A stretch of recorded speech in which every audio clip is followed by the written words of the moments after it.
Ahí está. Perfecto. Tengan Mira, ustedes te mando un muy informe buenas si querés tardes. al mail de Santiago. Y Ahí porque estamos todavía, porque el escribano Ahí va. recién aceptó el cargo y ahora va a protocolizar Tengan ustedes muy buenas tardes. Estamos así que en la estamos charla en sobre ese. responsabilidad del Estado.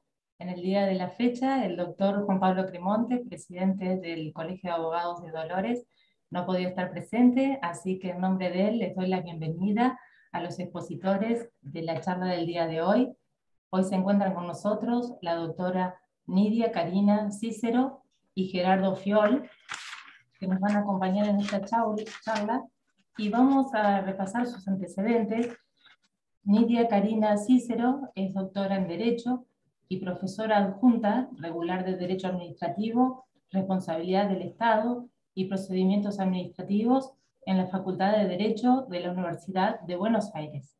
Es docente de Metodología de la Investigación y de los talleres de tesis 1 y 2 en la Maestría de Derecho Administrativo Económico en la Universidad Católica Argentina, y profesora invitada en múltiples carreras de posgrado de distintas unidades académicas de Argentina.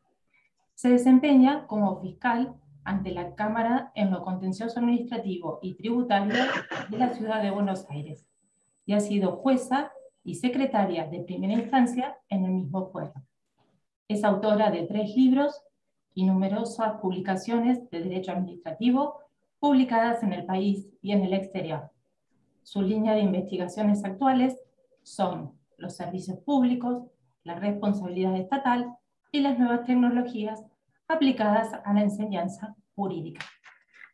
Por su parte, el doctor Fiol es especialista en Derecho de Daños en la Universidad de Buenos Aires y en Derecho Administrativo Económico en la Universidad Católica Argentina. Ejerce la docencia en materia como elementos de derecho administrativo, responsabilidad del Estado y procedimientos administrativos en la Facultad de Derecho de la Universidad de Buenos Aires, y responsabilidad del Estado en la carrera de especialización en Derecho Administrativo Económico en la Universidad Católica Argentina. Se desempeña como prosecretario de Cámara en la Fiscalía B ante la Cámara de Apelaciones en lo contencioso administrativo y tributario de la Ciudad de Buenos Aires. Es autor y coautor de diversas publicaciones vinculadas con la responsabilidad del Estado. Le damos la palabra a los disertantes. Bueno, gracias Natalia. Buenas tardes, gracias al colegio, ¿no? por la invitación, a Sijuso también. Que bueno, estamos repitiendo esta actividad que hicimos el año pasado también con mucho provecho, así que bueno, buenas tardes a ustedes, que ahí nos estaba contando Natalia. Esperemos que allá haya sido un día feo, ¿no? Porque ahí Natalia nos estuvo contando que cuando es un día lindo pueden aprovechar un poco el aire libre, todas esas cosas que nosotros no hacemos mucho desde acá y nos genera un poquito de envidia. Así que gracias por estar, ¿eh? Gerardo. Bueno, también vamos a tratar de hacer un recorrido en esta hora y media por la responsabilidad del Estado. También lo que les proponemos, como somos pocos, es que a medida que vayan surgiendo interrogantes, el que se anima, que lo diga a viva voz. A nosotros nos gusta la interacción. Y si no, lo pueden escribir en el chat, y bueno, y entre nosotros vamos a ir rescatando las preguntas y vemos si las insertamos a medida que avanzamos en el desarrollo, así se hace más dinámico, y al final lo que quieran plantearnos también estamos dispuestos. Bueno, y si tienen ganas después de prender las cámaras, eso es muy, muy agradecido, porque nos genera también una corriente un poco más de cordialidad, ¿no? Parece que no, pero eso también ayuda como para estas charlas. Nuevamente, es una charla, es un intercambio entre colegas, ¿sí? Así que nosotros, bueno, tenemos, ¿no? La experiencia desde la función y la experiencia de la docencia, de la academia, pero es un encuentro entre colegas. Así que si tienen algún tema en especial o un área de preocupación en especial, aprovechando que somos tan poquitos, la verdad que sería una picardía también que se queden con un interrogante. Así que bueno, siendo así, si les parece, ¿por qué no hacemos, qué te parece, Ger? No lo habíamos pensado, pero ¿por qué no nos dice cada uno, no? Ya que somos tan pocos, me parece que está bueno empezar así. ¿Qué los ha traído, qué los ha motivado? Si saber un poco de esto, algo en particular, tienen un caso que los preocupa, algún asunto, o bueno, es simplemente porque quieren estar actualizados, ¿no? No sé quién quiere empezar. Nelson, yo los veo a Nelson, a Adolfo y a Cecilia. José Luis y Sergio no, pero entiendo que están con sonido. ¿Tienen ganas? Si no, bueno, no se sientan obligados, ¿eh? Bueno, voy a arrancar yo ya que me nombraron primero, perdón, quise prender el micrófono y apagué la cámara. No, sinceramente es un área que no manejo demasiado, estoy involucrándome un poco más y bueno, era solamente por eso, de capacitación. Perfecto, muy válido. Cecilia, ¿vos querés decir algo? Sí, yo igual, ante todo, buenas tardes a todos y gracias a los ponentes, ¿no es cierto?, por esta charla que seguro va a ser enriquecedora. Yo estoy en la misma situación que el colega Nelson. Me gustaría escucharlos a ustedes para aprender y saber. Okay. Si bien he tenido actuación en cuestiones que tienen que ver la responsabilidad del Estado, reconozco que lo mío no es muy completo y abarcativo como para encabezar una charla, ¿no? Preferiría Muy escucharlos bien. a ustedes. Igual Adolfo, es un tema que mira que para los que hacemos administrativo también y nos dedicamos a administrativo, tampoco es una cuestión que uno está todos los días con el tema de la responsabilidad del Estado, ¿no? Así que desde esa perspectiva que nadie se sienta en falta, porque es como que muchas veces, ¿no? En la experiencia profesional de uno es esporádico, ¿no? No es tan cotidiano, no es una experiencia tan cotidiana. Así que bueno, bienvenido entonces. Vos, Cecilia, ahora sí te escuchamos. Sí, buenas tardes. Se me había silenciado, me parece, sin querer el audio y no me escuchaban. No, a mí siempre estoy como viendo qué charlas se dan y bueno, la verdad que me pareció muy interesante. Yo trabajo en la municipalidad de Ayacucho, entonces si surge alguna cuestión que tenga que ver, obviamente no, surgen permanentemente cuestiones, pero con la responsabilidad del Estado, entonces me pareció muy interesante poder estar actualizada, con que muchas cosas se nos pasan permanentemente, entonces me parece que bueno, un poco lo que decías vos recién, más, a pesar de que estemos en el tema, muchas veces se nos escapan un montón de cosas, y entonces me pareció interesante poder participar de este Zoom. Ok. Muy bien, y Sergio está escribiendo ya, dice, por el placer y la necesidad de capacitarme. Mira, me desempeño como delegado del fiscal de Estado. Bueno, entonces vos ya, Sergio, ya debes tener alguna experiencia más directa, seguro, ¿no? Porque bueno, nos cuenta que él es delegado del fiscal de Estado en el Departamento Judicial de Dolores. Bárbaro. Y José Luis, ¿que estás o podés? Para darte el espacio, pero nadie está obligado, a lo mejor tiene otra cosa. Bueno, y arrancamos entonces nosotros para saber también, ¿no?, cómo era un poco el punto de partida, porque para nosotros también es un desafío cuando hablamos con colegas, porque por un lado no queremos hacer una cosa muy universitaria, pero por el otro lado tampoco queremos dar por sentado a lo mejor conceptos que uno no tuvo oportunidad de trabajar, ¿no?, en la profesión, así que es como un punto de equilibrio.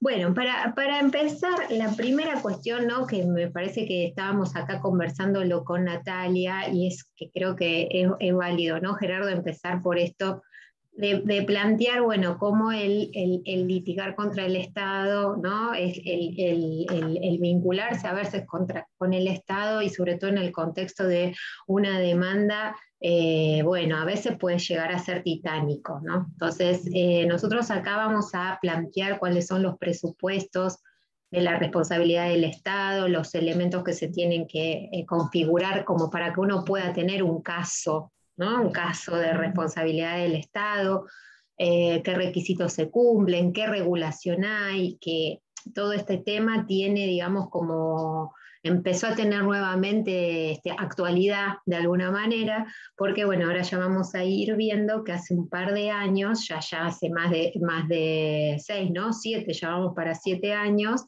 se sancionó, empezó un proceso nuevo de la responsabilidad del Estado, que es el proceso legislado, ¿no?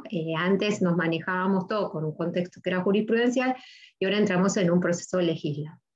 Pero lo cierto es que los casos de responsabilidad del Estado, bueno, siguen, ¿no?, la suerte o las luces, las sombras, las paradojas, las dificultades que también implican tener que litigar contra el Estado, ¿no?, con los dilemas, las problemáticas que eso trae aparejado en cuanto a el agotamiento de la instancia, ¿no? Ahora vamos a ver, en estos casos en general no se da, pero puede llegar a darse esta necesidad de hacer primero un trámite administrativo antes de poder llevar a juicio al Estado, cada uno con sus vericuetos, ¿no? Porque una cosa es si quiero demandar a la provincia, otra cosa es si quiero demandar al Estado Nacional. Acá Natalia nos estaba contando, ¿no?, que ustedes también tienen ahí un juzgado federal, y eso también les puede significar otro panorama diferente, y las dificultades también de la ejecución de la sentencia,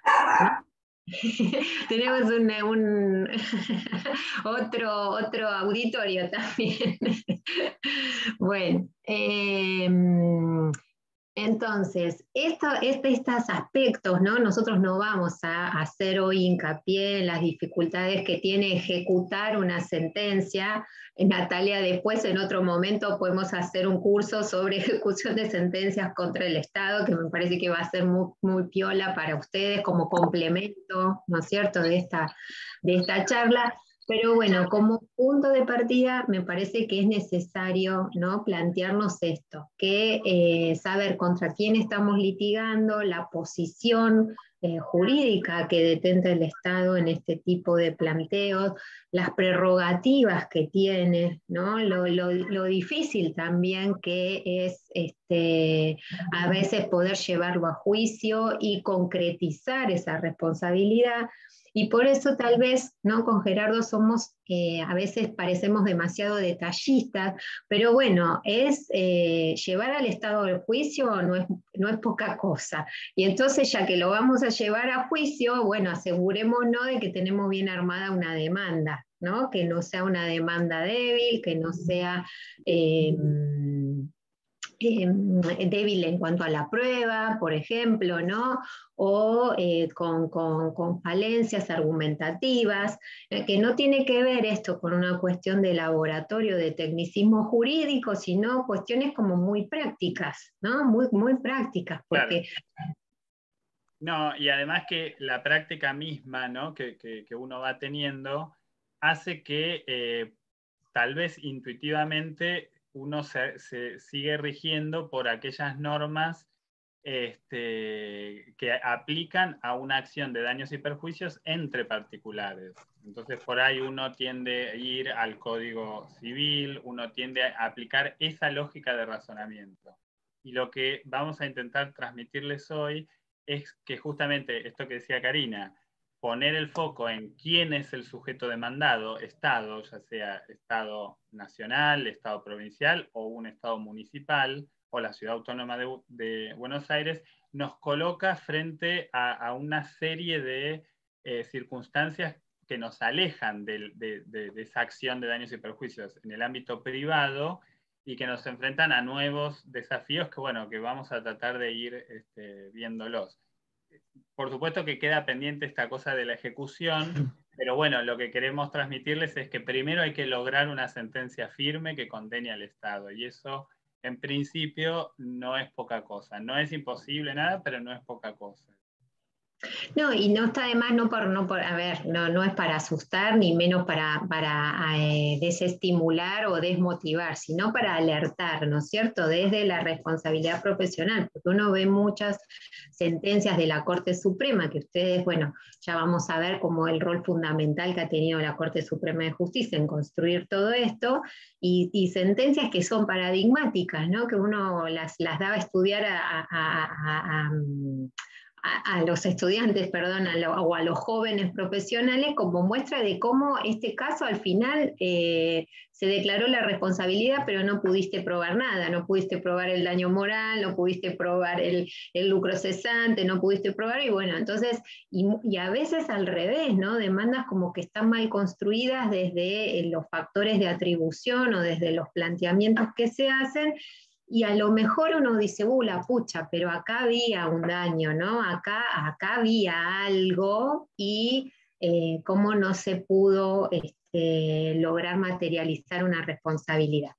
Así que bueno, hecho, ¿no?, esta introducción, no sé si los colegas que se incorporaron después quieren hacer algún comentario.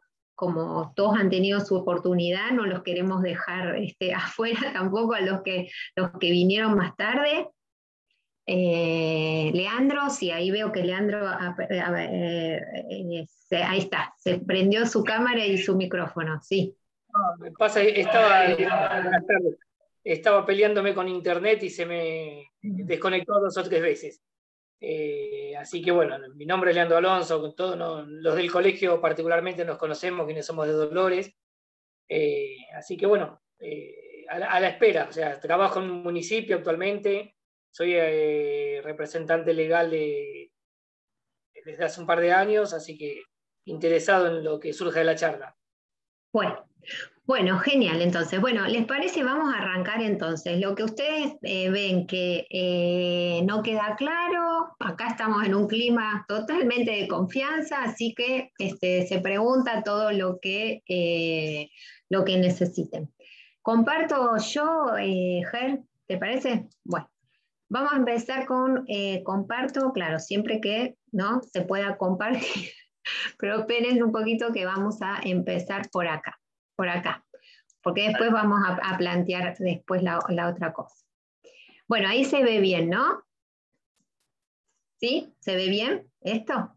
Bueno, a nosotros siempre nos gusta plantear la responsabilidad del Estado en dos niveles, ¿no? Que tal vez no está demasiado planteada en la doctrina, ¿no? Sí en la jurisprudencia, no juntas, pero sí se ve en la jurisprudencia, y nosotros lo planteamos siempre de una manera combinada porque nos parece que funcionan así, ¿no? Como las dos caras de la moneda, ¿no? Esto que llamamos la dimensión clásica, que es la que vamos a vamos a desarrollar, ¿no? Todo eso que tiene que ver con un caso de daños, ¿no? Lo que sería un caso de daños y perjuicios en el derecho privado, ¿no? Tengo un daño, pretendo un resarcimiento por daño físico, por daño moral, ¿no? Pero al mismo tiempo, otro aspecto que para nosotros es realmente importante, y sobre todo, ¿no?, en los paradigmas un poco que han surgido a partir de 1994 con la impronta de los derechos humanos, ¿no?, que ha traído la reforma constitucional y los tratados, que es la otra dimensión de la responsabilidad del Estado, que tiene que ver con esta dimensión prestacional por un lado, ¿no?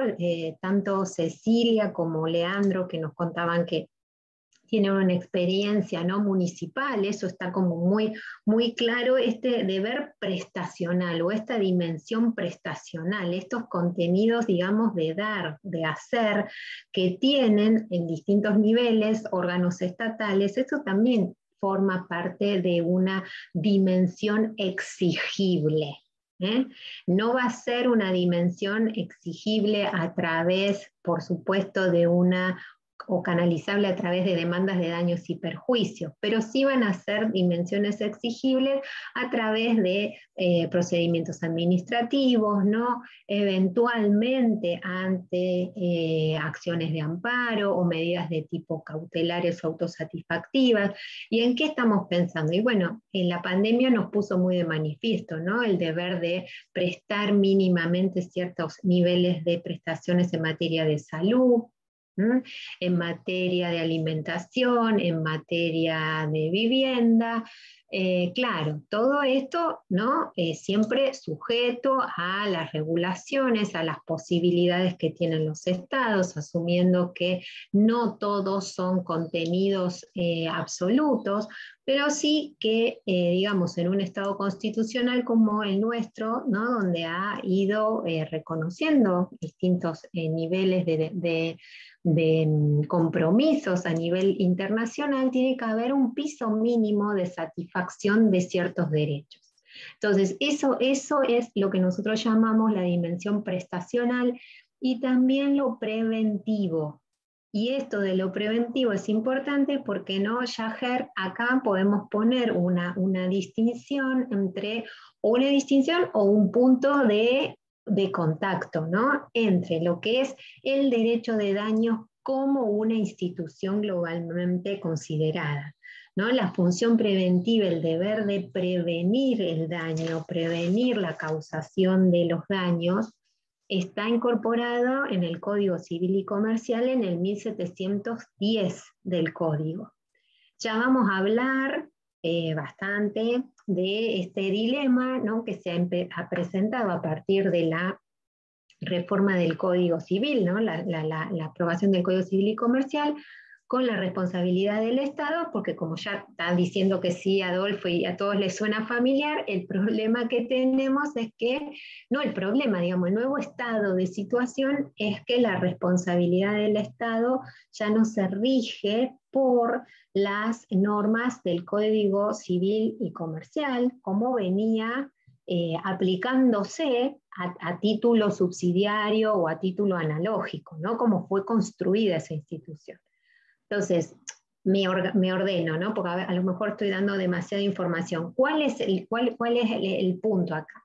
Que bueno, que en el derecho de daños entre privados, la dimensión preventiva, el deber de prevenir, ¿no es cierto? El de adoptar medidas que eviten el daño o que aminoren sus efectos, bueno, está contemplado en el Código Civil y Comercial. Y en el derecho administrativo se nos abre ahí la zona de interrogación, ¿no? Esto existe también para el Estado, este deber de prevenir del daño. Esta función de prevención aplicada, por ejemplo, en el campo, se los digo para los colegas que trabajan en los municipios, al tema ambiental.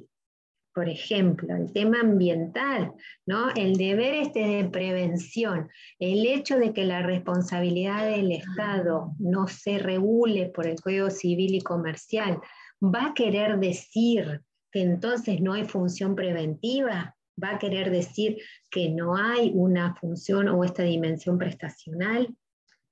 Bueno, como se imaginan, para nosotros no es así, ¿no es cierto? Y ya vamos a explicar por qué. ¿Por qué no es así?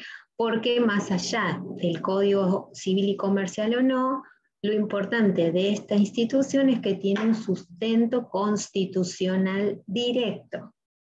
Entonces, aunque esté en la ley o no esté, que de hecho en las leyes de responsabilidad del Estado que se han dictado, no contemplan la función preventiva tampoco, ¿no? Las leyes especiales no contemplan, pero justamente a partir de lo que vamos a comentar, que es el directo anclaje que tiene esta institución en el derecho constitucional y ahora ampliado, ¿no?, a los tratados, evidentemente el Estado tiene el deber de prevenir el daño, tiene el deber de evitar la causación de daño, tiene el deber de prestar y garantizar ciertos pisos mínimos, ¿no?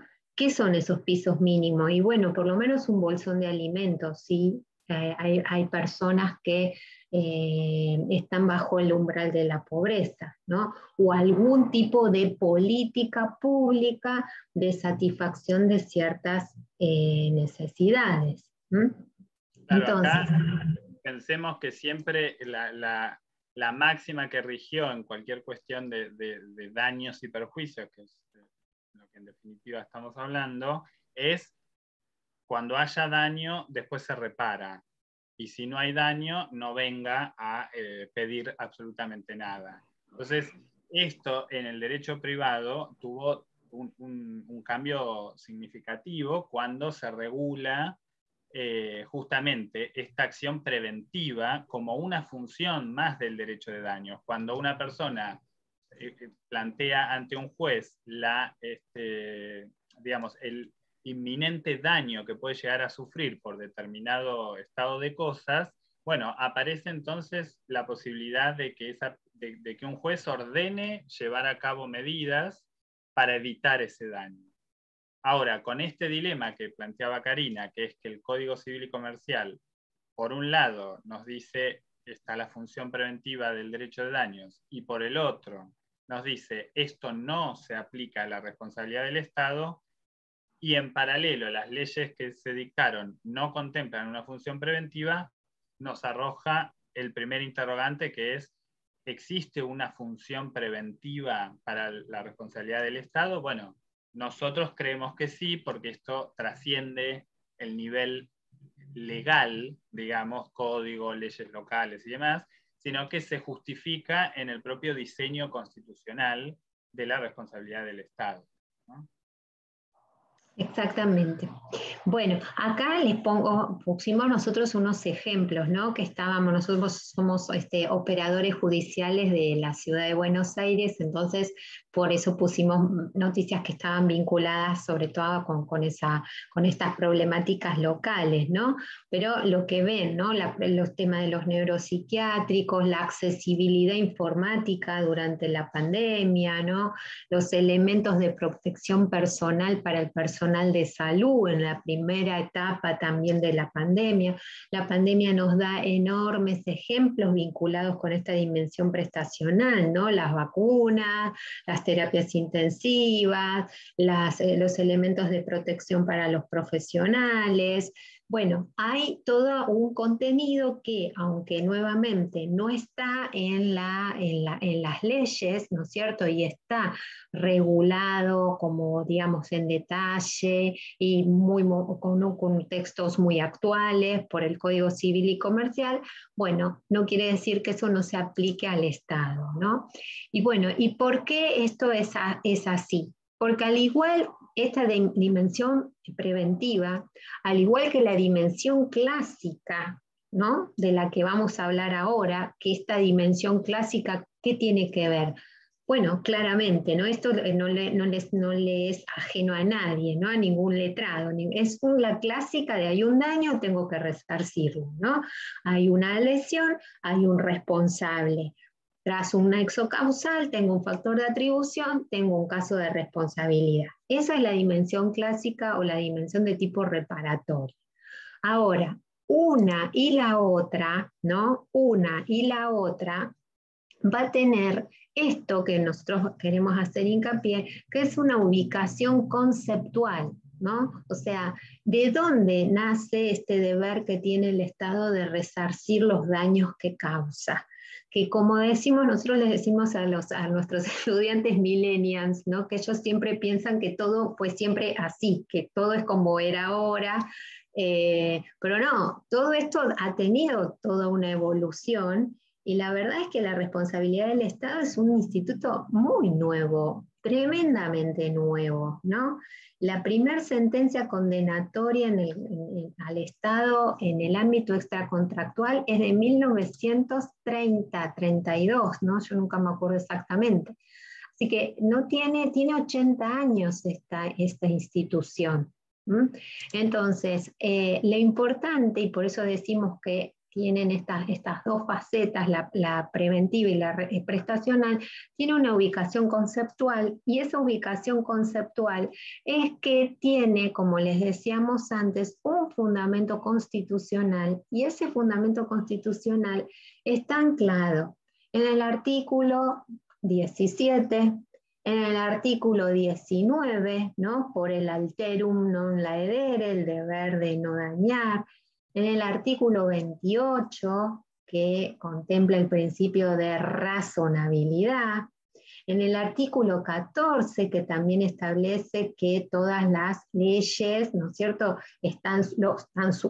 los derechos, ¿no?, están sujetos a las leyes que reglamenten su ejercicio, pero esa regulación tiene que ser una regulación constitucional, adecuada, razonable.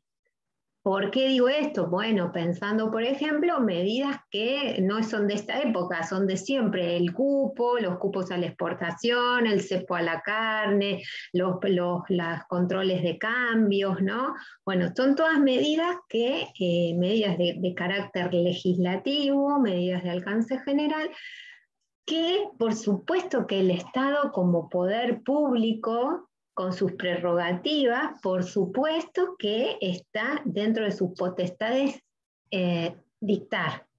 Ahora, cuando esa regulación afecte derechos individuales porque sea inconstitucional, ¿no? Porque sea inconstitucional, porque sea irrazonable, o porque aún siendo razonable, aún siendo lícita, que vamos a hablar ya adelantando, ¿no?, que a todos ustedes les va a sonar la responsabilidad lícita del Estado, aún siendo lícita, cercena un derecho, ¿no?, de una manera desigual, inequitativa, diferente, particularizada, bueno, eso también va a dar derecho a responder. Y en lo que tiene que ver con la dimensión de tipo prestacional o la dimensión preventiva, también está el mismo sustento constitucional, porque es el mismo deber de no dañar del artículo 19, son todos los contenidos que van a derivar de los tratados cuando el Estado asumió frente a la comunidad internacional el deber de garantizar un goce mínimo de derechos humanos, ¿no? Y esos derechos también son de contenido prestacional, económico, cultural, social, lo que va a tener que ver con la responsabilidad por la actividad judicial. El artículo 18 de la Constitución, ¿no?, que nos dice que las cárceles tienen que ser sanas y limpias, ¿no? No para, no para castigo, sino para seguridad.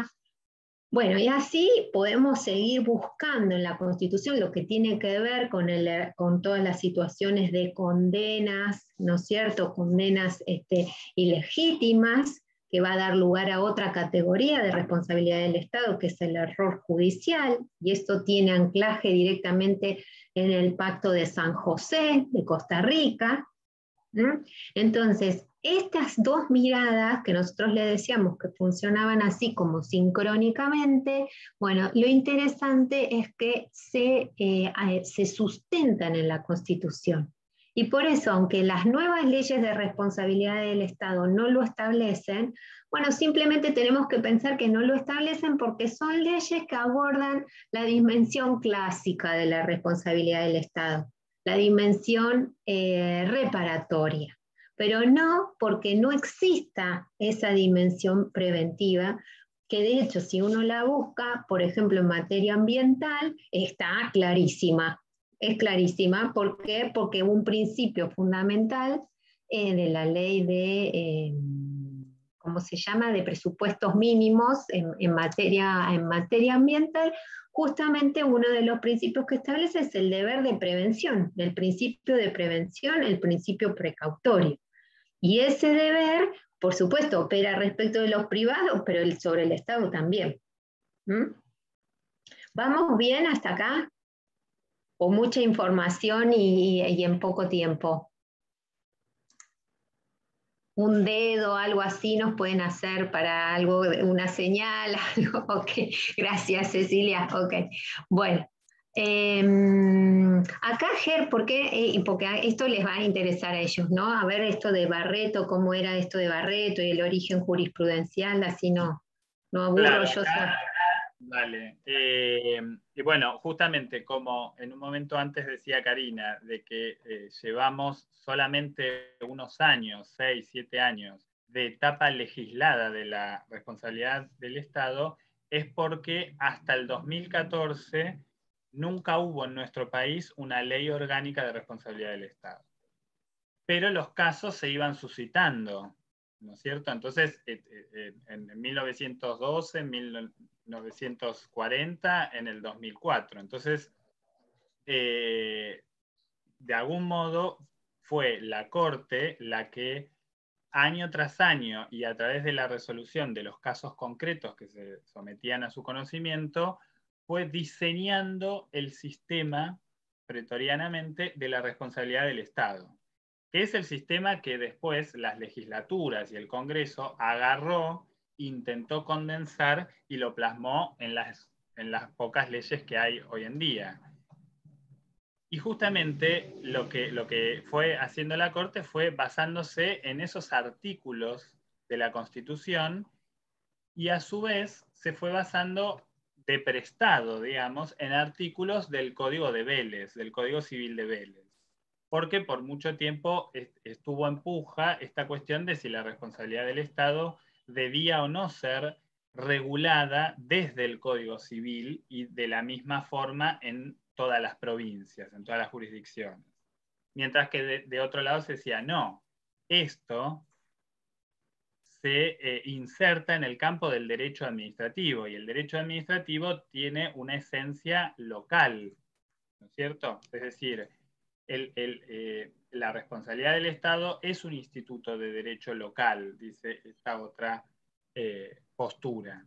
Y ahí hay dos fallos muy interesantes de la Corte que le terminan dando la derecha a la postura administrativista, si se quiere decir de este modo. Uno es Badel, de 1984, que era un error también de la provincia de Buenos Aires, Necochea. Fue un error de registro. Y ahí la Corte termina diciendo, bueno, la responsabilidad del Estado se va a regir por el derecho público. Y va a justamente a condensar esto, la figura de la falta de servicio, que ahora la vamos a ver. Entonces ahí dijo, es derecho público. Y después, en el 2006, años más tarde, la Corte entiende en esta causa que está ahí, que es Barreto, que era también en provincia de Buenos Aires. Fíjense lo rica que es la provincia generando situaciones que después son las que terminan tirando los lineamientos, ¿no? Para el instituto.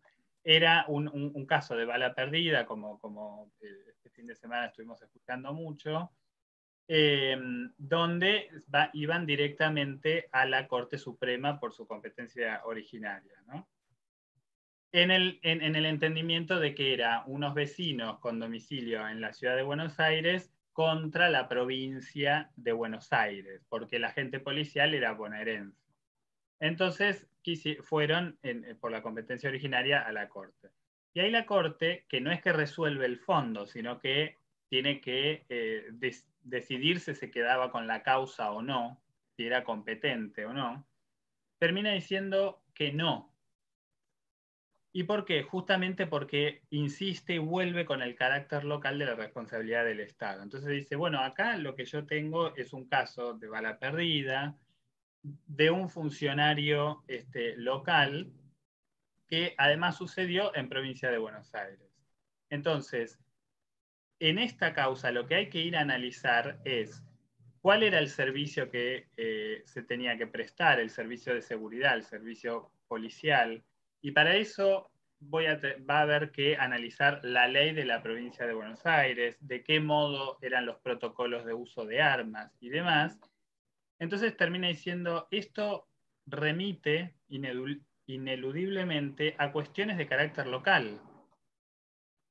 Entonces, en este sentido, no tiene sentido, yo no puedo encuadrar este tipo de causas en el concepto de causa civil, ¿no? Para que vaya a la competencia originaria. Porque el estudio de la falta de servicio, que es como ese factor de atribución ahí protagonista, en definitiva remite a tener que estudiar normas provinciales, reglamentos provinciales, cláusulas constitucionales de la provincia de Buenos Aires, leyes de la provincia de Buenos Aires, entonces que venga a la Corte por ahí por vía después del recurso extraordinario, pero no en competencia original. Y esto, ¿no, Ger? Pienso que a lo mejor podemos compartir qué te parece la otra presentación, porque nos va a poner, ¿no? Vamos a hacer un poquito, nos salteamos unos pasos de lo que estaba previsto. Todo esto no queda en una cosa teórica, ¿no? Porque bueno, en la academia se discutía, ahí Sergio creo que habló del libro de Pablo Perrino, que es un colega, súper respetado, aparte apreciado por nosotros. Pablo tiene un artículo con Bertrand Gambier, que lo tengo acá, quería ver la fecha, que no me acordaba bien, en 1996, miren, ¿no? 1996, Barreto salió en el año 2006, preguntándose en ese artículo si pueden o no podían las provincias regular la responsabilidad del Estado, ¿no? Todo esto que parecía una discusión académica empezó a tener un nivel de concreción enorme a partir de este puntapié inicial que le da Barreto y que después se va a terminar consagrando en 2014 y 2015 con el comienzo de esta etapa, la etapa en la que nos encontramos ahora, que es la etapa legislada de la responsabilidad del Estado, ¿no? Si bien este origen jurisprudencial, por supuesto que sigue vigente, ¿no? Y nos ayuda a entender cómo fue, cómo surgió, cómo evolucionó. Y la verdad es que las legislaciones actuales van receptando, ¿no? Las grandes líneas jurisprudenciales que fue construyendo la Corte. Bueno, ahora estamos en otra etapa, a ver si ahora podemos compartir esto, otra etapa que nos plantea, ¿no? Otro estado de cosas vinculado con qué regulaciones de responsabilidad estatal han ido dictando las distintas jurisdicciones, ¿no? Porque a partir de 2014 se sanciona la ley nacional en paralelo a la discusión que todavía estaba en el Congreso, ¿no? Que se estaba discutiendo el Código Civil y Comercial de la Nación. Ese proyecto regulaba la responsabilidad del Estado como un supuesto especial de la responsabilidad, así estaba regulado en los artículos 1763, 1764 y 1765, y lo cierto es que luego del debate parlamentario y de manera concomitante a que se sancionó la ley 26944, que es de responsabilidad estatal del Estado Nacional, ¿no? Del Estado Nacional y de sus funcionarios, el Código suprimió esta regulación especial que tenía en el proyecto de la responsabilidad del Estado y dijo concretamente que la responsabilidad del Estado y sus funcionarios se rigen por normas de derecho público administrativo. Una sola salvedad, porque ahora Ger quería plantear una cosa, yo porque soy muy profesora de los chicos más chicos, y entonces por eso insisto, ¿qué quiere decir que sea de derecho público? ¿No? Porque a veces uno dice, bueno, se regula por el derecho público. Bueno, parece un monstruo eso. Lo mejor es una obviedad, pero insisto con el concepto. El derecho público local, ¿qué va a querer decir? Bueno, que mi prioridad es analizar, ¿no? el marco regulatorio interno, el de la provincia de Salta, el de la provincia de Corrientes, el de la provincia de Buenos Aires, el de la ciudad de Buenos Aires, cómo regula las obligaciones que tienen los órganos. Las obligaciones, bueno, desafortunadamente estamos viendo este fin de semana tremendo de los casos estos de gatillo fácil. Bueno, en concreto, ¿qué quiere decir? Que para regir la responsabilidad, analizar la situación que aconteció con los policías de la ciudad de Buenos Aires, no voy a manejarme como sería, digamos, en un caso entre privados, con las normas del Código Civil y el elemento riesgoso y demás.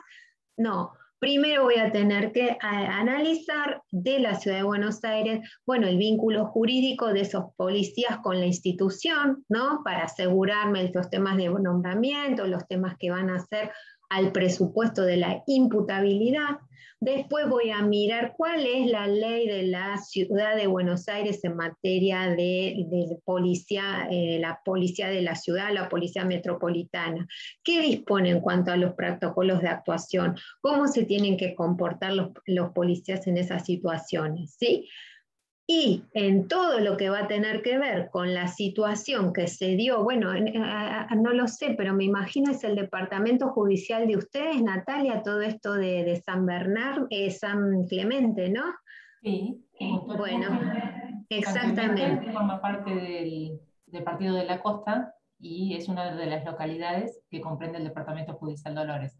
Bueno, ahí intervino la policía de la provincia de Buenos Aires, ¿no? Otro cantar hubiera sido si se daba en una actuación de la Policía Federal, ¿no? Sería poco probable, pero supongamos, ¿no? Entonces, el contexto de la actuación de estos 9 policías en la comisaría ahí de San Clemente, bueno, justamente nos va a arrojar todo un conjunto de normativa local que va a empezar con la Constitución de la provincia de Buenos Aires. ¿Dice algo en términos de seguridad? ¿Dice algo en términos de las condiciones de detención? Seguramente que algo va a decir sobre ese punto, ¿no? Y después tendremos que fijarnos, bueno, cuáles son las regulaciones de la policía, los protocolos de actuación con respecto a estas personas que solamente por lo que uno escucha, ¿no? En las noticias, que parece que había tenido un brote psicótico o alguna situación de falta de consumo o una situación de naturaleza. Bueno, eso tiene que haber o no, no lo sabemos, protocolos de actuación que van a ir regulando, ¿no? Entonces, todo ese contexto, esa normatividad local, lo que va a hacer, nos va a ayudar a construir la existencia o no de un factor de atribución, que ya vamos a ver que es otro presupuesto, ¿no? Así como yo tengo que tener daño como elemento, porque si no tengo daño, no tengo un caso de responsabilidad del Estado, tengo que tener un factor de atribución construido, así como estamos diciendo nosotros, para que pueda seguir pensando en términos de construir un caso de responsabilidad estatal. ¿Sí? Esto fui a lo mejor un poco, que exagero un poco con la explicación, pero me parece que es importante para saber dónde, o sea, cuál es mi punto de partida, a dónde voy a ver, ¿no? Porque con GER siempre hablamos y le decimos siempre a los estudiantes, ¿no? Hablar, decir falta de servicio, bueno, acá hubo falta de servicio, bueno, un momento, pará, ¿dónde? ¿Cómo? ¿Por qué hubo falta de servicio? ¿A dónde estaba regulado el servicio? ¿Cuál era el servicio? ¿Qué decía que había que hacer? ¿No? Entonces, esos van a ser lo que ahora vamos a ver también, el tema de los mandatos, ¿no? Y los mandatos genéricos, los mandatos específicos, ¿sí? Bueno, nos abrimos un poco, pero ya vamos a ir de vuelta acá, que es la idea esta que les quería mostrar también, de cómo ahora estamos en esta etapa, en donde, claro, de no tener ninguna ley, esa es la paradoja, ¿no? De no tener nada, de tener solo la jurisprudencia, ahora estamos en una etapa que tenemos muchas leyes, no tantas, pero tenemos muchas leyes de responsabilidad. Sí, Ger, que vos querías comentar algo, me parece. No, iba en línea con esto que aclaraste, de que en definitiva lo que termina diciendo Barreto es el hecho de que no haya una ley en la provincia de Buenos Aires en el 2006, hoy tampoco hay, pero ¿no? Hay que ir ahí. El hecho de que no haya una ley de responsabilidad del Estado bonaerense no impide que la cuestión sea de derecho público local. Y dice, y tampoco impide el hecho de que como no hay ley, tenga que acudir analógica o subsidiariamente al Código de Vélez. Entonces, ahí la Corte dijo un montón de cosas. Primero, esto, ¿no? Si quiero ver la responsabilidad del Estado de Salta, hay que estudiar las leyes de Salta, para ver de qué modo regulaban el servicio que tenía que prestar el Estado provincial. Y después dice, el hecho de que todavía no haya ley y tengas que ir a otra norma, no quiere decir que el Código Civil sea la norma de aplicación directa o la norma que naturalmente regule la responsabilidad. De modo que indirectamente mandó a las provincias a decir, bueno, dicten su ley. Esto no tuvo eco sino hasta el 2014-2015, que es cuando empieza toda esta etapa. Y lo que vamos a ver ahora, que les voy a mostrar Karina, es cuál es el estado actual del país, digamos, quiénes dictaron sentencia, quiénes dictaron una ley y quiénes no, y de qué modo lo fueron haciendo. Bueno, acá no nos vamos a detener porque es la idea esta de Barreto, ¿no? Que explicamos, y una sentencia que es más nueva, que es del año pasado, esta causa Díaz, que también pasó ahí en la provincia de Buenos Aires, que era un conflicto entre la provincia de Buenos Aires y también entre personas que estaban en la provincia de Buenos Aires, en el límite con La Pampa, ¿no? Por una manifestación y bueno, y demás. Y ahí también la Corte ratifica, de alguna manera, si bien era un caso muy de laboratorio y por eso no lo vamos a contar, ¿no? Porque era muy, bueno, eran los policías que atravesaron el territorio provincial y se metieron en la otra provincia como para disolver ahí la manifestación. Pero bueno, lo que sí está bueno para rescatar es el concepto, ¿no? Que conceptualmente otra vez la Corte dijo, no, esto mío no es, aunque era súper border, porque era un caso muy, muy, muy border, pero dijo, no, esto mío no es, esto es como Barreto, aunque no era tan parecido como Barreto, no era tan lineal como parecía Barreto, pero ya dijo que no. Bueno, y lo que le queríamos mostrar nosotros ahora es esto, ¿no? Esto de las legislaciones locales. ¿Qué es lo que pasa hoy? Bueno, que después de la 26944 tenemos nuestro hermoso país, ¿no? Y tienen legislaciones locales, fíjense, bastante pocas provincias, bastante pocas. Tal chiquitito ahí es la ciudad de Buenos Aires, que tiene una ley 6325 que sancionaron hace un año, ¿no? En septiembre del año pasado. De estas leyes, no, es un universo que se descompone en dos situaciones, porque estamos leyes que lo que hicieron, provincias que lo que hicieron fue adherirse a los términos de la ley, o sea, dice, acá en Chubut aplicamos la ley, adherimos a la 26944, y ya está. Después, ahora no me acuerdo si era Chubut o Santa Cruz que hizo esto y le agregó un artículo aparte, ¿no? Pero conceptualmente dijeron, acá en Catamarca, la responsabilidad del Estado de Catamarca se va a regir en los mismos términos que se rige la responsabilidad del Estado nacional, ¿sí? Esto es un universo. Y otro universo son lo que llamamos regímenes especiales, o sea, leyes especiales de responsabilidad del Estado, que no son meras adhesiones a la ley nacional, que ha dictado cada una de las legislaturas de esas provincias, de Río Negro, de Mendoza, de Entre Ríos y de la Ciudad de Buenos Aires, que tienen un parecido, digamos, a la ley nacional, pero que son regímenes, digamos, que más completos, ¿no? Que en general son superadores del régimen de la ley nacional, que ahora lo vamos a ver nosotros así rapidito, que tiene como todos sus luces y sus sombras, ¿no? O sea, lo que nos pasa ahora con este estado de regulación es que es cierto que hay un poco más de seguridad jurídica, porque realmente antes nos manejábamos, ¿no?, con los pronunciamientos de la Corte, que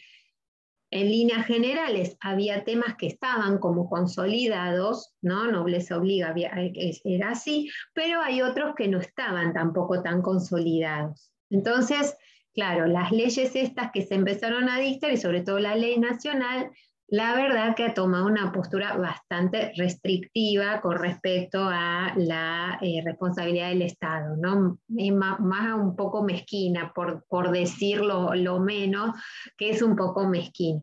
Entonces, se entendió, ¿no? Esta idea. Ustedes están acá, en el blanquito, o sea, ¿por qué no hay? No hay, pero buenas noticias, que vamos a hablar ahora, no sé si buenas noticias, ¿no? Uno a veces no sabe si es mejor estar como está o pasar a la nueva ley, depende de la ley que se sancione. Hay un proyecto de ley que se está discutiendo, que tenía origen en el Senado, que ahora lo vamos a comentar un poco, que se está discutiendo, veremos, ¿no?, si se sanciona o no se sanciona, que es un proyecto que va mezclando, ¿no? Toma un poquito de la ley nacional, un poquito de la ley de Mendoza. A nosotros la que más nos gusta es la ley de Mendoza, porque es la más completa, ¿no? La que contempla también esto de los distintos mandatos genéricos también. Digamos, tiene muchos elementos positivos y sobre todo tiene algo que el proyecto de ley de ustedes no tiene, que es también lo relativo a la ejecución de las sentencias, que eso está buenísimo también, que sea una misma norma de responsabilidad del Estado que contemple también ese mecanismo. Pero bueno, a ver si hay algo más porque nos vamos olvidando. Bueno, y acá están ustedes, esto era lo que les queríamos contar, ¿no? Acá. Entonces vieron todos los mapas, o sea, los que tienen, los que no tienen, los que tienen la simple adhesión, los que tienen una ley más completa, ¿sí? Este sería como el Estado.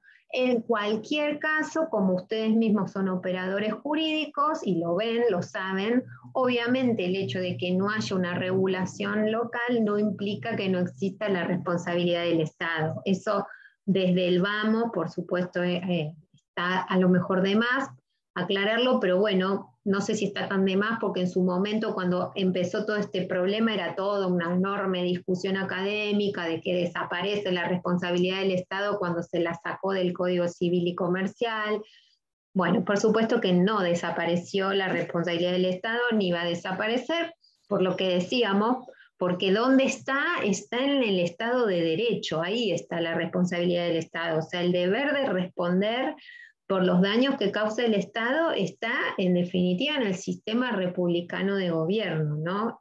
Ahí es donde hay que encontrarlo, en el Estado de Derecho. Pero bueno, sí es verdad que generó de alguna manera unos escenarios así como un tanto de cierta confusión, ¿no? Porque la verdad nosotros lo decíamos siempre, dar clase fácil, pero no sé si es fácil, pero bueno, parece ser más fácil que armar una demanda, ¿no? Porque si uno se tiene que poner a decir, bueno, ¿y ahora qué hago? ¿Cómo la construyo? ¿Qué, en base a qué?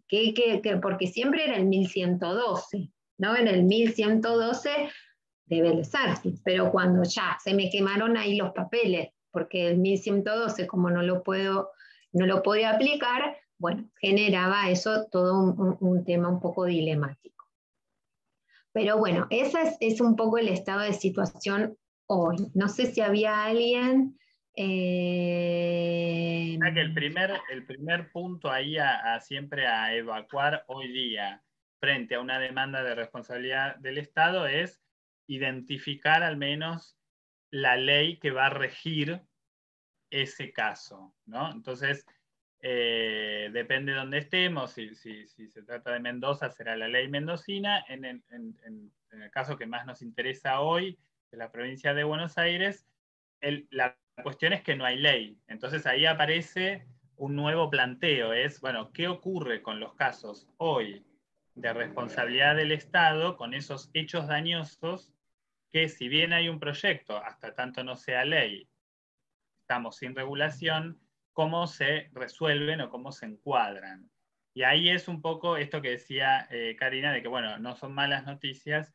¿Por qué? Porque, bueno, va a costar más en la elaboración de esa demanda, es cierto, porque mientras en Mendoza van a decir, bueno, porque la ley 8968 en el artículo tal dice que la falta de servicio es esto, en el artículo tal dice que quien demuestra el daño, imputación material, relación de causalidad y demás, nosotros en Provincia de Buenos Aires vamos a tener que empezar a armar cuáles son las normas que van a sustentar estas cuestiones. Entonces, y ahí nos vamos a encontrar con, de nuevo, al comienzo de la charla, normas de la Constitución Nacional, ¿no? Artículo 19, artículo 16, 17, 18, normas de tratados internacionales. Ustedes, por ejemplo, tienen, cosa que muy pocas provincias lo tienen, una ley de error judicial.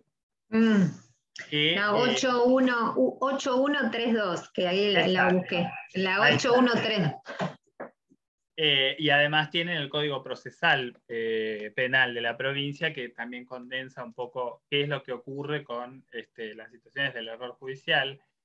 Y ir armando. Y en la Constitución bonaerense también tienen artículos, a diferencia de la nacional, que hablan expresamente sobre la responsabilidad del Estado. Entonces, bueno, lo que va a haber que hacer es conjugar todas esas normas que están dispersas en el derecho público local bonaerense con la jurisprudencia de la Corte, ¿no? Ese es como el desafío para armar la demanda, digamos. Y tener en cuenta que aunque salga una ley mañana, rige en materia de daños y también en responsabilidad del Estado, que la ley que rige en los casos es la vigente al momento de los hechos. Quiere decir que mañana se sanciona una ley provincial. Bueno, los casos ocurridos desde el 1 de agosto del 2015 hasta hoy, digamos, todo ese lapso queda sin ley. Entonces, bueno, yo no voy a poder aplicar en principio retroactivamente la ley, sino que voy a tener que hacer esta construcción que decimos nosotros. Y ahí también va a tener mucha trascendencia los fallos de la Suprema Corte de Justicia bonaerense, que fue en línea con la Corte Nacional, y bueno, toda esa construcción no se pierde, eso es lo que nosotros queremos transmitirles. ¿Te parece, ayer volvemos con la otra presentación para avanzar un poco más en esto de lo que lo vamos hablando, ¿no? Pero bueno, a lo mejor un poco desordenado, ahora lo hablamos como sistemáticamente, ¿no?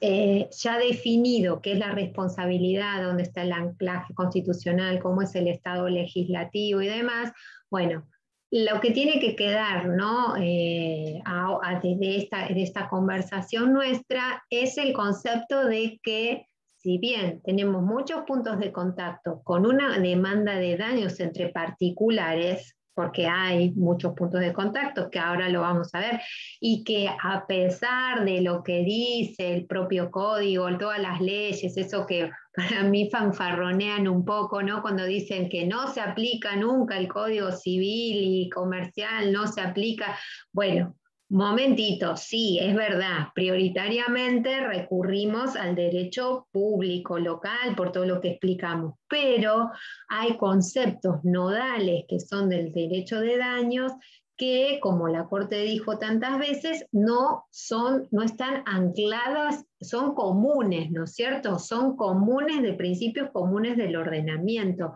La idea de daño, la idea de los rubros resarcibles, el concepto mismo de prescripción, ¿no? No el plazo, pero el concepto mismo de prescripción también es un criterio que es un criterio común del ordenamiento jurídico. Bueno, ahí vamos a ver los puntos de contacto. Entonces, ¿Qué elementos? Esto lo dije un montón de veces, pero lo digo de vuelta. La imagen esta del rompecabezas está a propósito. ¿Para qué? Para que se den cuenta de que si no tengo las 4 piezas, no armo el rompecabezas. Si no tengo las 4 piezas en simultáneo, no tengo un caso de responsabilidad del Estado. Puedo tener daño, está bueno empezar siempre por ahí, ¿no? Porque, bueno, a veces la gente está muy enojada, pero no tiene un daño. Esto, o sea, a todos nos pasa, ¿no? Que vienen, nos cuentan sus problemas, los clientes, pero bueno, uno le dice, tómese un té, o bueno, vaya al psicólogo, demás, pero no tiene un caso de un daño concreto, ¿no es cierto? Resarcible, cuantificable, cierto. Entonces, el primer elemento es este del daño, que conceptualmente es, corro esto para acá, conceptualmente es lo que dice el código, ¿no? En 1737 del código, no es que la responsabilidad del Estado, las leyes de responsabilidad del Estado van a definir al daño de otra manera. Lo que sí pueden hacerse en el ámbito local es decir, bueno, este daño yo lo resarzo, este otro daño no. Y bueno, después veremos cuán constitucional sea eso en los casos concretos, ¿no es cierto? Pero se comprende la distinción. Una cosa es decir, ¿quién define el concepto de daño? Que insisto, es un concepto global, común del ordenamiento, y otro decir, bueno, yo el daño, el lucro cesante como rubro, no lo voy a resarcir en el contexto de la responsabilidad lícita del Estado. ¿Y por qué? Y bueno, justamente porque es lícita, porque la actuación que movió el daño, bueno, fue en beneficio comunitario, fue para el beneficio de todos. La provincia, ustedes también nos da todos los casos de responsabilidad lícita y las inundaciones de los campos son todos los casos de la provincia, ¿no? Las lagunas encadenadas, de esto que inundo este campo para salvar a la población y le queda el campo improductivo, ¿no? Le queda el campo improductivo. Entonces, por eso les digo, ahí hay otra discusión, será, bueno, pero ¿es constitucional que justo no le vaya a resarcir el lucro cesante en esos casos en donde la pérdida fundamental es el valor que tiene este campo, que lo tengo que esperar 10 años, 15, ustedes saben más que yo cuánto se recupera, ¿no? Cuánto tiempo necesita un campo para recuperarse para volver a ser sembrado? Pero digo, esa es como otra discusión. Lo primero es que yo tengo que tener un daño. ¿Y cómo tiene que ser ese daño? Cierto, actual o futuro, y tiene que ser mensurable en dinero. Como dice el 1737, y después las leyes, ¿no?, de responsabilidad del Estado le ponen esos calificativos.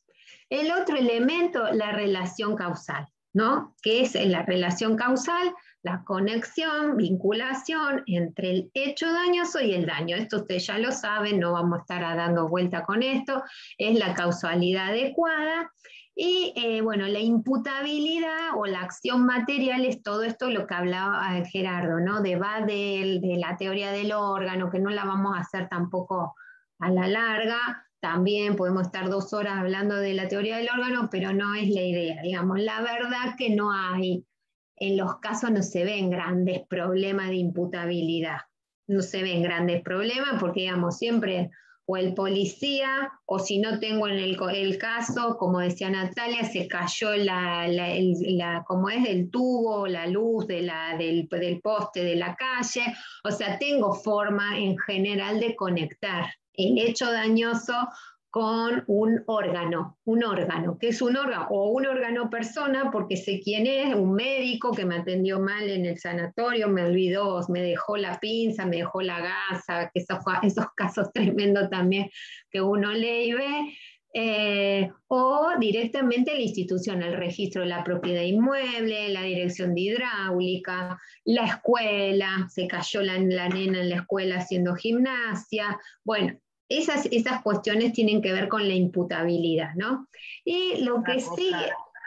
No, que quería aclarar en torno a esto, en términos prácticos, es que la teoría del órgano lo que nos posibilita es que en un juicio no haya que traer ni al policía, ni al funcionario, ni al empleado que emitió mal la constancia del registro. No hace falta que ese funcionario, ese agente, forme parte del proceso, sino que directamente uno, por la teoría del órgano, demanda al Estado. Y después el Estado, bueno, responderá, si corresponde, y después evaluará si le hace lo que se llama una acción de regreso al funcionario. Pero lo interesante es esto, ¿no? Que no hace falta, como sí pasa a veces en el derecho privado, cuando uno, si quiere justamente activar la responsabilidad refleja, hay que traer al dependiente y al principal, ¿no? En este caso no Por eso no, Gerardo, decimos que es directa la responsabilidad del Estado. Y eso lo van a ver en todas las leyes de responsabilidad. Y desde Badel siempre la Corte dice la responsabilidad del Estado es objetiva y directa. Eso de que sea objetivo lo ponemos entre comillas por lo que vamos a decir, porque tan objetivo no es, pero que es directa. Desde esta perspectiva lo es, ¿no? A ver, si yo quiero, lo tengo identificado y en ciertos casos es necesario, el tema del médico, por ejemplo, ¿no? Digamos, uno desde a ver, la estrategia procesal, lo recomendable es si yo sé quién es y son este tipo de situaciones y lo traigo. Ahora, el key de la cuestión es si estoy obligado a hacerlo para que se pueda llegar a condenar al Estado. Lo mismo que el propio Estado también lo puede citar como tercero. Muchas veces eso pasa porque de las causas penales, ¿no? Cuando se pierde la vida, eso es clásico, ¿no? Primero se instruye toda la causa penal y de la causa penal, de los resultados de la causa penal, bueno, muchas veces es el Estado el que decide traer a la gente. Pero el key de la cuestión acá con la imputabilidad, como Gerardo le señalaba perfectamente, desde lo procesal, es decir, bueno, no es necesario. Si usted no saben quién, ¿no? Porque a veces pasa muchas veces, ¿no? En las organizaciones estatales. El que emite un certificado, digamos, ¿quién es? ¿Es el que lo firma? ¿Es toda la organización? ¿Es el que firma, pero el director del registro lo firma, pero el que hizo el informe es otro, ¿no? Entonces, esas son las cosas de imputabilidad. Y la otra cuestión es esta del factor de atribución, ¿no? Que el factor es, como decimos siempre, es la razón filosófica que obliga a resarcir por el daño, ¿no? ¿Por qué una persona tiene que hacerse cargo del daño que le causó a otro, ¿no? Y ahí nos van a surgir los factores clásicos del derecho privado que vamos a ver que no son trasladables totalmente al ámbito del derecho público. La culpa, el dolo, el tema del riesgo, hay también toda una discusión, la responsabilidad, la culpa agravada, ¿no? O el factor objetivo agravado de los dueños de establecimientos educativos, que eso tiene también otra regulación especial, y en lo que va a ser la responsabilidad lícita del Estado, vamos a llamar al sacrificio especial y la ausencia del deber jurídico de soportar el daño, ¿no? ¿Qué es lo que quiere decir esto? Bueno, si toda la comunidad se está beneficiando porque no se inunda la ciudad de, no sé, de San Clemente, vamos a poner que hablamos de San Clemente, pero el que está en la, no sé, cerca no sé dónde, del mar, vamos a poner, estoy inventando un caso que no cierra para nada, pero bueno, los propietarios, los colindantes a la costa, esos, bueno, se tuvieron que dañar por una obra de infraestructura, bueno, ellos estarían experimentando un sacrificio especial, digamos, un daño mayor ¿a costa de qué? De que todo San Clemente, digamos, que no se mejore, digamos, o no se inunde, o lo que quisiera hacer el Estado, ¿sí? Entonces, ese concepto de sacrificio especial, mirado desde la perspectiva del artículo 16 de la Constitución y el principio de igualdad, acuérdense, la igualdad ante las cargas públicas, ¿no? La igualdad como base del impuesto.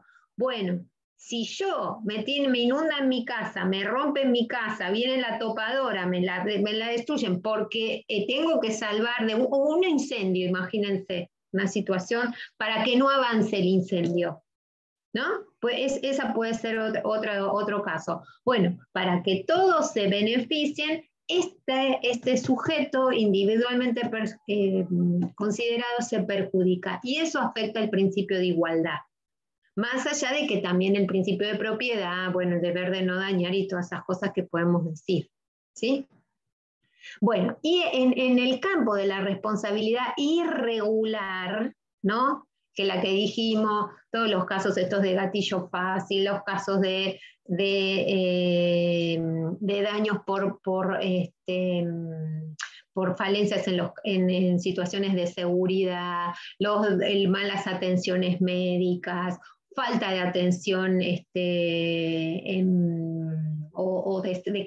servicio educativo, o situaciones de esta naturaleza, siempre van a estar en el campo de lo que vamos a llamar la falta de servicio, ¿no? Que es el típico factor de atribución de la responsabilidad estatal. Y para terminar un poco este cuadro de situación, y bueno, dejamos esto de compartir pantalla y nos empezamos como a conversar nosotros un poquito en este ratito que nos queda. Está bueno este esquema como para que ustedes vean, ¿no?, todas las modalidades en las que se puede dar la responsabilidad del Estado y cómo se va combinando. O sea, tenemos primero el campo contractual y el extracontractual, porque el campo de los contratos que firma el Estado y que no cumple, claramente es otro. Ustedes, Cecilia, ¿no?, y Leandro, que están ahí en la municipalidad, ojalá que no les pase, pero bueno, cuando contrato a algún proveedor y no le pago por alguna cosa X que sea, bueno, eso va a ser un supuesto de responsabilidad contractual. Y si es un supuesto de responsabilidad contractual, va a estar regida por otros principios. Por supuesto, vamos a tener que tener daño, vamos a tener que tener la relación de causalidad, pero va a ser otra vez, se van a disparar otros ordenamientos jurídicos aplicables, que va a tener que ver con la ley de compras y contrataciones, con los procedimientos de licitación, con las restricciones, a lo mejor estas leyes, las leyes de presupuesto, ¿no? Muchas veces las revocaciones de los contratos, ¿no?, por razones de oportunidad, mérito y conveniencia, es decir, son otras categorías que son parientes, ¿sí? Están ahí cercanas, pero tienen una activación diferente. En el campo extracontractual, en cambio, bueno, ahí se nos abren todas estas posibles combinaciones, porque yo puedo tener una responsabilidad extracontractual ilegítima por acción, el gatillo fácil, ¿no?, por acción, porque le disparó, lo mató. Responsabilidad extracontractual ilegítima por omisión. Se cayó la nena que la estaban amacando porque la hamaca de la plaza estaba en condición pésima de mantenimiento, se lastimó, se quebró, etc. Esto no es por acción, es por omisión. ¿Por qué? Por no haber adoptado las medidas adecuadas para que ese bien, ¿no?, que es un bien de propiedad del Estado, satisfaga las condiciones para las cuales estaba previsto. Esto, a su vez, si estamos hablando del gatillo fácil, ¿qué voy a decir? ¿Que es una responsabilidad administrativa, normativa o judicial? No, administrativa. Administrativa, porque estoy en el campo, ¿no es cierto?, de órganos del Poder Ejecutivo. ¿Sí? pero al mismo tiempo, si en el juzgado me pierden la partida de nacimiento, me pierden un cheque que me depositó, bueno, ahora ya no hay más cheque, se nos borró un montón de casuística, ¿no? Ahora con las transferencias electrónicas, mejor, hay menos posibilidad. Pero eso había pasado, me pierden el cheque, le dan el cheque a otro, en vez de dármelo a mí, a otro que tiene mi mismo nombre, homónimo, pero porque no controlaron bien el apellido, el DNI, no el apellido, bueno, había del DNI y del apellido también. Bueno, eso, si lo hace el secretario del juzgado o el juez que tiene que firmar, bueno, ahí ya estoy, responsabilidad extracontractual, ilegítima judicial, ¿no? Sí, a ver, una normativa. Lo del, ustedes que están en el campo, el cepo, la carne, ¿no? Las exportaciones. Una empresa no puede cumplir con un contrato con, no sé, con China o con la Comunidad Económica Europea por el cupo, ¿no? Ese sería un caso, responsabilidad del Estado. Ahí ya se nos abre un panorama, porque yo puedo decir, bueno, esto es legítimo, porque acá lo que querían hacer era controlar el precio del mercado interno. Y esa es una, ¿no?, decisión de política económica. Yo puedo llegar a decir, bueno, está bien, esto es legítimo, no es constitucional, pero yo tengo una afectación, porque no pude cumplir, porque me quedé, el contrato ya se había empezado a cumplir. ¿Mm?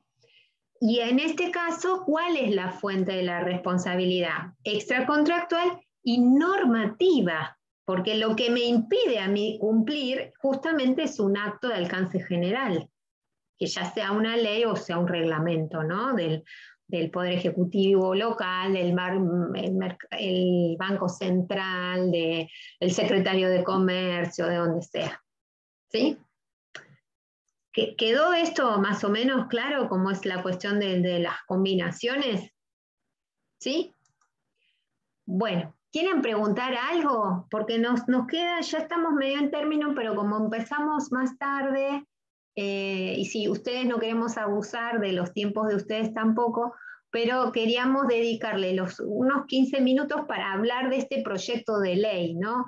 Que siempre es un poco arriesgado porque uno nunca sabe si van a sancionar el proyecto o después terminan aprobando otro, pero nos parece igual que está bueno conversar un poquito para ubicarlos, ¿no? Ustedes, a ver qué pueden esperar, porque si no se aprueba y bueno, se va a aprobar algo poco parecido, porque lo que estamos viendo, digamos, en el escenario de lo que se está discutiendo va más o menos por estos cánones. Pero cuéntenos ustedes si quieren hacer alguna pregunta, si quedó claro, si muy pesado, pues sabemos, dale Leandro, sí, es como mucha info, ¿no?, que estamos acá tirando y a lo mejor... No, una consulta, ¿saben si en alguna de las provincias que no tiene ley ni adhirió a la ley nacional, de alguna sentencia en la cual se haya establecido o qué legislación se estableció para fallar? Nosotros en la provincia de Buenos Aires yo particularmente tengo conocimiento de una sola causa, creo que fue en San Isidro, Seibane. Que aplicó de forma subsidiaria el Código Civil y Comercial. Pero para saber si en alguna otra provincia de la que no tiene legislación, si saben de algún fallo de esta característica. Acá el experto, ahora yo me voy a buscar agua y el experto te contesta todo. No, efectivamente, hay varias que fueron suscitando. Por ejemplo, el Tribunal Superior de Justicia de La Pampa tuvo que resolver un conflicto de competencia, si una causa se le asignaba a los civiles o si quedaban en la justicia contenciosa. Entonces resuelve eso y aprovecha y dice, bueno, no tenemos ley en La Pampa, pero estos casos se van a resolver aplicando analógicamente el Código Civil y Comercial de la Nación. Después hay precedentes en la ciudad de Buenos Aires. Ahora voy a buscar los autos bien, pero nosotros identificamos ya 3. son de primera instancia, que lo que terminan haciendo es lo mismo. En la ciudad de Buenos Aires, con esto que les decíamos antes, ¿no? Ahora hay ley, pero hubo hasta el septiembre del 2020 no había ley, con lo cual durante esos 5 años todos los hechos dañosos que ocurran se enfrentan a esta situación de ausencia de ley. Y ahí los jueces lo que hacían era, analógicamente terminaban yendo al Código Civil y Comercial, previo relevando normas del derecho público local, que no hay muchas, la verdad es esa, no hay. Y también la responsabilidad del Estado tiene tantas aristas que siempre hay alguna cuestión en la cual uno tenga que ir al Código Civil y Comercial. De hecho, en las legislaciones donde hay ley, vieron que la ley nacional tiene 11 artículos nomás. Bueno, cuando los jueces contencioso administrativo federal tengan que resolver un caso a la luz de esa ley, seguramente en algún aspecto se van a tener que ir al Código Civil y Comercial y decir, bueno, yo esto no lo tengo regulado acá, por ejemplo, la cuestión preventiva, por ejemplo, la prejudicialidad. En ese capítulo del código se dice, bueno, ¿qué pasa cuando un hecho dañoso abre una acción penal y a su vez permite la acción por daños y perjuicios, ¿no? Ahora, como las leyes de responsabilidad no contemplan esto, se genera el debate de, bueno, ¿qué es lo que ocurre? ¿Hay que esperar a la sentencia condenatoria? ¿Puedo iniciar? Si el juez penal marcó ya la materialidad de los hechos, ¿qué le queda al juez contencioso? Bueno, hay muchos aspectos en los que de todos, con o sin ley, va a haber que ir al código. Y después hay otra de Salta, de la Corte Suprema de Salta, que también ahí es interesante porque se basó en su artículo 5 de la Constitución de Salta para decir, bueno, yo no tengo ley, pero mi Constitución provincial regula la responsabilidad del Estado y de ahí para abajo, o sea, de ahí empiezo a construir y termina yendo al código. Ahora voy a buscar los autos para que los tengan.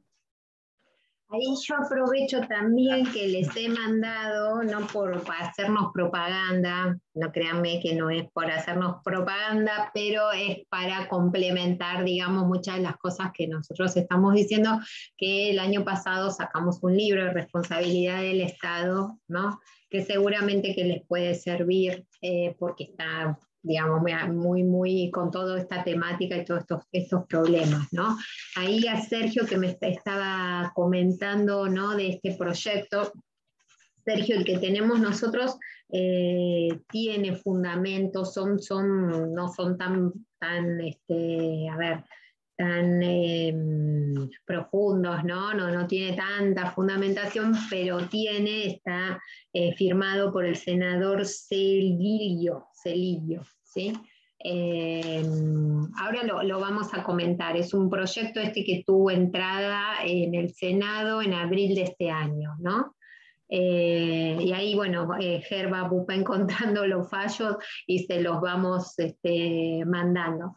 Lo que tienen que tener presente, o con el concepto que nosotros siempre queremos quedarnos, es que les presentamos los escenarios, pero al mismo tiempo la certeza de que no es que no hay responsabilidad del Estado. La responsabilidad del Estado no desapareció de ninguna manera. Lo que sí pasa es que, bueno, como dice Sergio, claro, se impone profundizar el derecho público, estudiarlo, ¿no? Hay que saber más el derecho público provincial, el derecho público local, y por eso que no es el mismo caso que yo tengo un daño entre particulares, o sea, que yo hice un daño sin perjuicios entre dos particulares, bueno, habrá parte de esa experiencia que voy a poder explotar si al que quiero demandar es a la municipalidad de Trenquelauquen, bueno, no es del departamento de ustedes, pero bueno, pero otra parte no, ¿no? Otra parte no, porque me va a mover y llevarme para otros escenarios. ¿Qué nos dice este proyecto de ley? ¿Qué nos cuenta? No sé, Ger, vos lo tenías ahí para compartir, ¿tenías el archivo? Porque capaz no quieren que lo compartimos, me parece que va a ser más para que ustedes los vayan visualizando, digo, ¿no? Para que todos estemos viendo lo mismo, me parece que es más didáctico que si solamente estamos hablando nosotros. Díganme si hay... Sí, se ve, Ger, se ve perfecto, pero anda como subiéndolo, ¿no? Porque eso, avanzándolo. Bueno, acá si vamos, la primera cuestión que nosotros les adelantamos, nosotros en el libro tenemos los primeros capítulos que estamos analizando las distintas leyes. Si después lo quieren ver, este proyecto es como un mix entre Mendoza, entre la ley de Mendoza, tiene un poco de la ley de Mendoza, un poco de la ley nacional y un poco de la ley de la ciudad de Buenos Aires, que es la última que salió el año pasado, ¿no? Cosa que también está buena en el sentido de que, bueno, lo deseable es que cada provincia, ¿no es cierto?, vaya avanzando en la regulación. Lo que les decíamos nosotros es que es un poco mezquina, ¿no?, la regulación nacional, que estuvo bueno como un punto de partida, pero es más que nada eso, ¿no? Es un punto de partida, no es un punto de llegada, no agota el tema para nada, ¿no? Deja como muchas cuestiones para pensar. Está bueno como una organización, por como decía Gerardo, para todos los operadores jurídicos, para ustedes está bueno, porque ustedes pueden, dice, bueno, ven, esta responsabilidad es aplico esta ley, que es una responsabilidad objetiva y directa. Entonces, no tengo que traer al policía para demandar, no tengo que traer al médico, no tengo, si quiero lo hago, pero no tendría que hacerlo, ¿no? Entonces, desde esa perspectiva, es decididamente un avance, ¿no? Bueno, la otra cosa importante que tiene esta ley es que también define con mucha claridad, mejor que la nacional, el ámbito de aplicación, ¿no? Fíjense que los chicos Cecilia y Leandro, ¿no?, que están con los municipios, que trabajan, municipios también capta, ¿no es cierto? Ustedes tienen la ley orgánica municipal, pero acá este tema específico, que es de la responsabilidad de los municipios, también estaría regulada por esta ley. Y viene la muletilla, ¿no?, el caballito de batalla de que no se aplica el código, no se aplica de manera directa ni subsidiaria y que lo que rige son los principios del derecho público local. Con las excepciones establecidas en la presente ley, que ahora vamos a ver que la excepción que se refiere es al tema de la integralidad reparatoria, que esto está muy bueno, que tiene esta ley, que la ley nacional no la tiene, y que dice que en principio todos los daños, ¿no?, tienen que resarcirse. Bueno, después está esto de la sanción pecuniaria disuasiva, que lo pasamos rapidito, tiene que ver con... ya la Corte Suprema lo interpretó en la sentencia Caldeiro, ¿no? Ahora después se lo escribimos acá del año pasado. Bernardes, sí. Si dan las dos sentencias siempre me las confundo. Menos mal que tengo acá el que sabe y me dice siempre. No, Bernardes, sí, porque salieron más o menos a la misma fecha y yo me confundo uno con el otro. No. Bueno, y Bernardes ahí, ¿qué es la sanción pecuniaria disuasiva? ¿Qué es lo que quiere decir? La Corte lo que dijo, momento, esto no son las astreintes. Cuando el Estado no cumple, y bueno, astreintes como a los particulares, ¿sí? Así que de acá que no se lea que no se pueden aplicar astreintes. Pero fue más que nada una cuestión así como doctrinaria. Vino bien la Corte, re bien, que dijo, bueno, lo que hay que entender es esto. Después otra cosa interesante, muy interesante, es este artículo 3, que la ley nacional no tiene, que lo trajo la ley de Mendoza, que es súper parecido, si a ustedes les suena, el artículo 1 del Código Civil y Comercial, ¿no? Es el código, la idea del código, ¿no? Acá lo tengo que lo quiero leer, pero es esto, ya el simple hecho de decir los casos que esta ley rige ya remite a la misma argumentación que tiene el Código Civil y Comercial, pero ¿por qué está interesante? Porque reconoce justamente el fundamento en la Constitución, todo lo que estuvimos hablando en los primeros 15 minutos, ¿no? Acá no es un tema de ley, acá es un tema de Constitución. Y esto es importante también porque, bueno, con la Constitución me vienen los tratados y después me viene la Constitución de la ciudad de, bueno, de la provincia, la Constitución local, todas las leyes locales y toda su reglamentación. Y bueno, las pautas de interpretación, lo mismo que nos dice el código. No se los leo acá, pero es prácticamente el artículo 1 del Código Civil y Comercial, con la salvedad de que, claro, se refiere primero que nada siempre a las normas del derecho público, ¿no? Bueno, después en el artículo 4 ya ahí empieza con cuando se excluye la responsabilidad. Y van a ver que es más o menos en un punto parecido a lo que pasa en el ámbito del derecho privado, ¿no? Caso fortuito, fuerza mayor, a menos que el Estado lo reconozca, que ese es otro caso que ha habido, ¿no? Las situaciones en donde, bueno, como una política pública, inclusive en casos de caso fortuito, o que se podría llegar a entender que en un caso fortuito y el Estado asume, ¿no es cierto?, ese costo, esos daños. Y otra cosa importante y es superadora, tendríamos que tener a lo mejor otra charla, ¿no? Más tiempo para comparar los dos textos, pero bueno, créannos a nosotros cuando les decimos que es superadora, la última, el punto C, ¿no es cierto?, cuando dice que admite la posibilidad de la condena conjunta, ¿no? O sea, como que tanto el Estado como un tercero o por la víctima, muchas veces eso pasa, ¿no? Los casos son, es bastante común que haya de alguna manera una posibilidad de atribuir culpa a la víctima o a incluso un tercero. La ley nacional no contempla esto y da lugar a pensar que, bueno, en algunas situaciones el Estado no respondería por el simple hecho de que haya una cocausalidad. Entonces, en este sentido, esto está bueno. La otra cosa que está buena es el artículo 5, cuando dice el principio, recepta el principio de integralidad resarcitoria del 1740 del Código Civil y Comercial, ¿no? Con la posibilidad de que, bueno, el juez, llegado el caso, pueda ir limitándolo. Pero este principio realmente se hace eco de alguna manera de la jurisprudencia de Aquino, de la Corte, ¿no? Aquino, Rodríguez Pereira, Fiorito, Fiorito creo que no, pero Aquino y Rodríguez Pereira sin ninguna duda que contempla esta idea de la necesidad de que la indemnización tiene que ser plena para que sea verdaderamente reparatoria.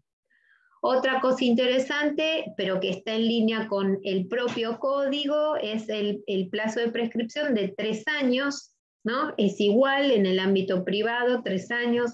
Todas las leyes nacionales, provinciales, afortunadamente, ha primado el sentido común y fijaron todos el mismo plazo de prescripción en 3 años.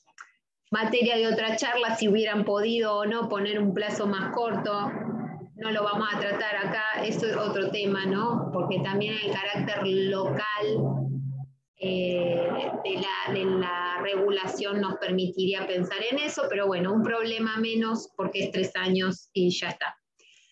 Bueno, y después otra cuestión que está acá contemplada es las omisiones, ¿no es cierto?, o los requisitos, mejor dicho, de la falta de servicio, ¿no?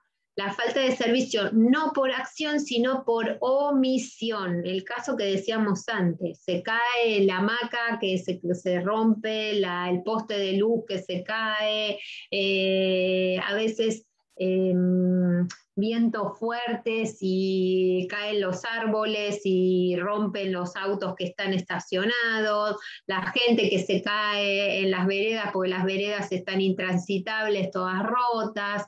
Bueno, todas esas son faltas, ¿no?, de omisiones, falta de mantenimiento, falta de adopción justamente de esas actividades que están en protocolos de actuación o no esas normas de estructuras organizativas. Cecilia y Leandro, que trabajan en el Estado, vieron todas las que tienen funciones, pone objetivo, competencia, misión, función. Un catálogo así largo y después resulta que no hay control de nada.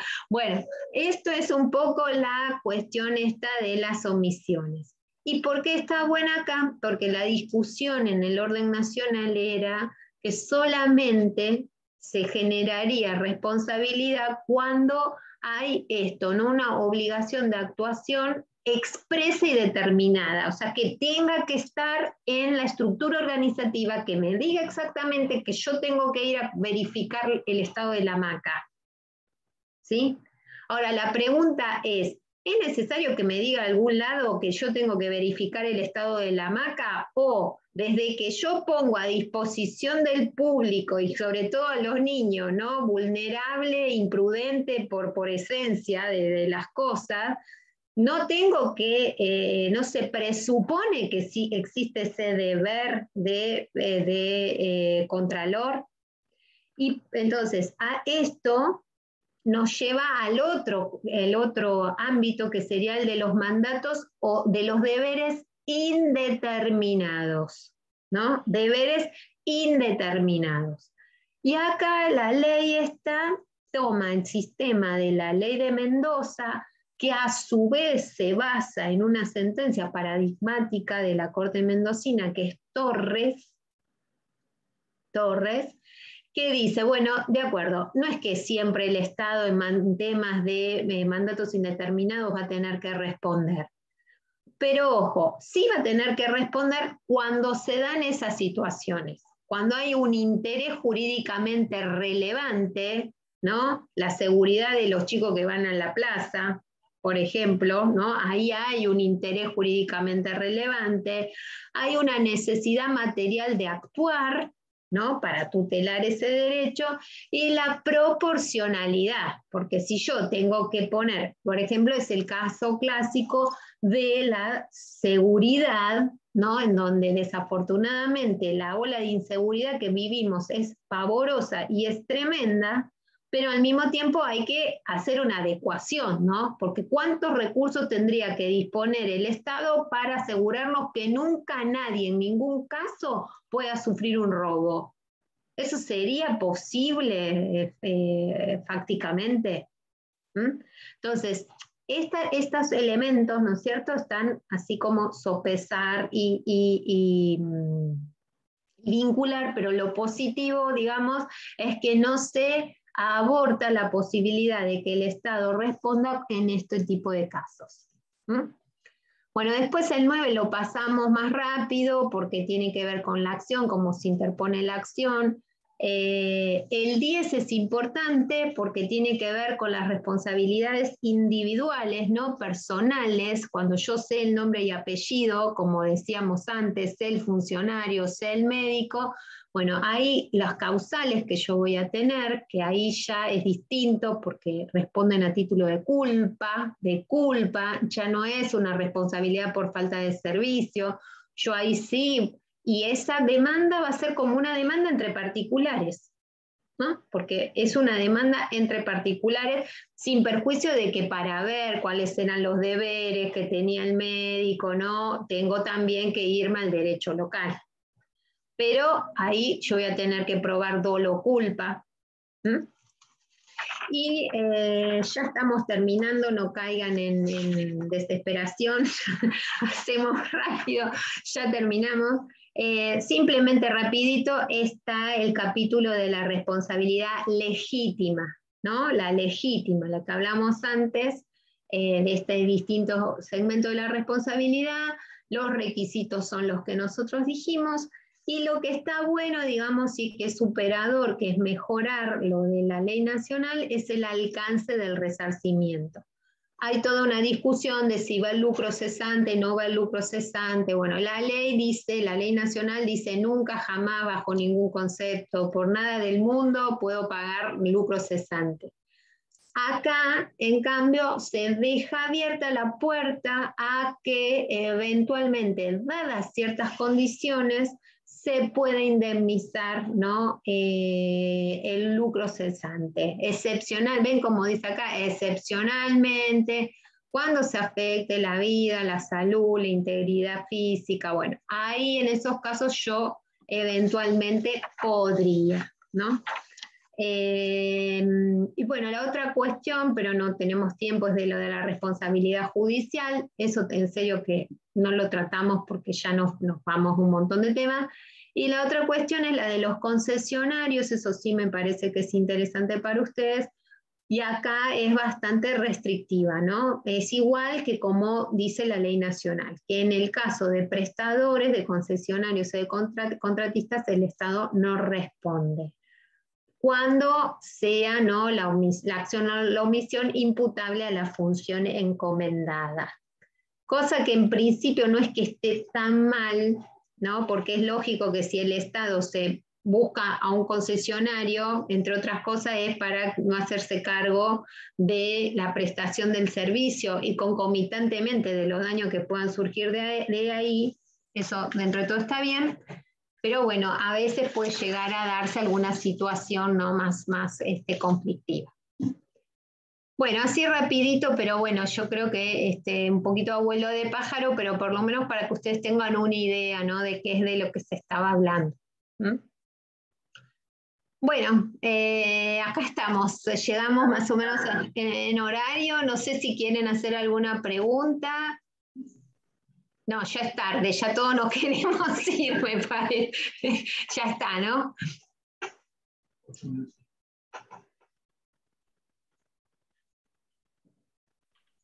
Bueno. Sí, por mi parte, no tengo ninguna pregunta, pero sí agradecerles a los dos ponentes la clara exposición que han hecho y bueno, a mi criterio ha sido muy enriquecedora en esto de la responsabilidad del Estado, que no nos suele ser tan fácil de plasmarla en el expediente muchas veces, ¿no? Así que bueno, mi agradecimiento para ustedes dos. Bueno, disculpa gracias. Por el tema de los perros. No, por favor. Muchas gracias. Estamos todos en casa, esto es todo nos pasa a todo el mundo, así que... Por ahí se me pone mal la manada. Cecilia, ¿vos querías comentar algo? Me pareció. No, simplemente quería compartir las palabras de Adolfo, agradecerle a los dos expositores, la verdad que ha sido una charla muy, muy enriquecedora.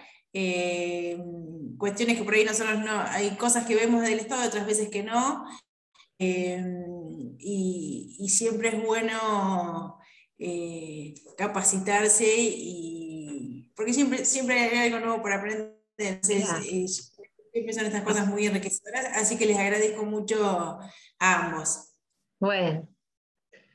Bueno, no, nosotros a ustedes, sí, a Natalia, al colegio, bueno, Ana, le decimos gracias al colegio y en la persona de Natalia también.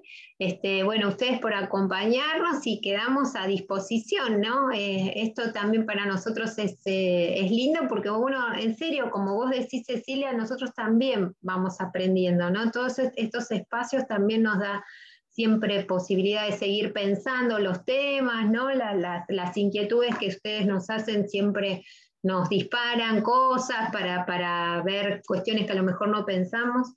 Así que bueno, en nombre mío, y bueno, Gerardo ahora mismo lo va a decir, pero muy, muy agradecida al espacio y ahí a la atención, ¿no? La escucha atenta que han tenido con nosotros. Sí, también me sumo y nada, nuestra idea era que se pudieran llevar al menos los puntos los puntos de partida para abordar una demanda o un caso de responsabilidad, que en definitiva es lo único que terminamos teniendo todos, un punto de partida. Después cuando llega el caso concreto, bueno, ahí estamos cada uno en la... así que bueno, nada, agradecerles y también agradecer a Natalia. Bueno, me parece que ha sido una tarde muy linda. muy enriquecedora. Así que los esperamos, ojalá en alguna oportunidad, acá en el Departamento Judicial de Dolores. Sí, verdad que Natalia ya nos invitó a presencial. Es verdad, claro. Nos invitó ahí a presencial para irnos un fin de semana. Así volvemos a la normalidad de a poco. Bueno. Y un gusto haberlos tenido y bueno, si les parece bien, damos por concluida la reunión del día de hoy.